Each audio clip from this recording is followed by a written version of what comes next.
start. Mr. Deputy Chairman, I understand the difficulty of the Honorable Law Minister in sponsoring a motion of this kind because actually it relates to certain subjects which are not in his charge. Yet I do not know how he can get away from it. That is my difficulty, because after all he has come here with an amending bill and he has asked us to invest the government with certain powers which, according to the High Court of Kolkata, the government does not possess, namely the power of the government to act as the buyer and compel the seller to sell to the government under the provisions of this measure. Therefore, naturally, the question arises as to how the government will function as a buyer, as a personality who buys to the market. The behavior of the government as a buyer in the food market is in question today, and that is a subject matter of discussion. I am therefore entitled to know as to how you will function, because it is not merely a question of food for the people, but also a question of public funds that will be placed at your disposal to buy. I would also be interested in finding out at what price you are buying and whether you are buying sufficiently. These are some of the issues for me to discuss in connection with this measure. I am not going to enter into the other aspect of the food situation. Now, sir, the judgment of the Calcutta High Court has been referred to various. We read it in the press that the High Court has finally given its judgment holding those of ultra vires, the constitution, or whatever it is. Anyway, this bill empowers the government of West Bengal to buy. Now I will cite how this thing arose. On the 28th August last, the government of West Bengal carried out certain raids on certain rice mills in Kolkata, in and around Kolkata, about 40 of them, and they secured about 20,000 tons of rice. Naturally, they wanted to buy under the Essential Commodities Act.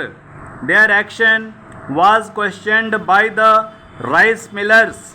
Now, out of this, the whole controversy has arisen, and this bill also relates to that aspect of the matter. Now, the position seems to be like this. Here, I would not mind if the government have this power. For the last 3 years or so, we have been crying hoarse over this matter, but our wise leaders of the government did not think it necessary until they had a crisis developing of such dimension that they could not escape buying. Not only that, they had to carry out certain raids in the Kolkata godowns. There again, they proceeded in a very halting manner. Everyone knows that the Kolkata hoards are much larger, much greater than those found by the raids of the 28th August. My charge against the West Bengal government, and for that matter against the government of India, is that we passed the measure of all good faith when the bill was brought here last time, but the government failed to discharge its responsibility towards the people, and they have failed to find food for the people. It was only when the picture of famine became very grim before their eyes, it was only when men and women from the countryside of West Bengal trekked out of their hearths and homes towards the city for a morsel of food, to pick up from the dustbins some grains of food. Only then did the government realize that something had gone wrong. Sir, it was only when starvation deaths began to be reported from all over West Bengal and from other parts of the country, only when district after district, area after area, division after division drifted under the shadow of approach famine, that the government realized that they had to act and go in search of food. It was not until then that they raised their little finger. I strongly accuse the government of dereliction of duty. I accuse the government of not using the measure which the parliament put in their hands.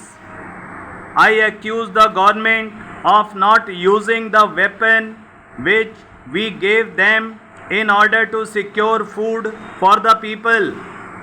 They gambled with the food of the people. Here is the picture of how the West Bengal government has acted. We do not know what other hoards are lying where. Am I to understand that West Bengal is passing into the grim shadow of famine, and that only 20,000 tons of rice is held in the godowns?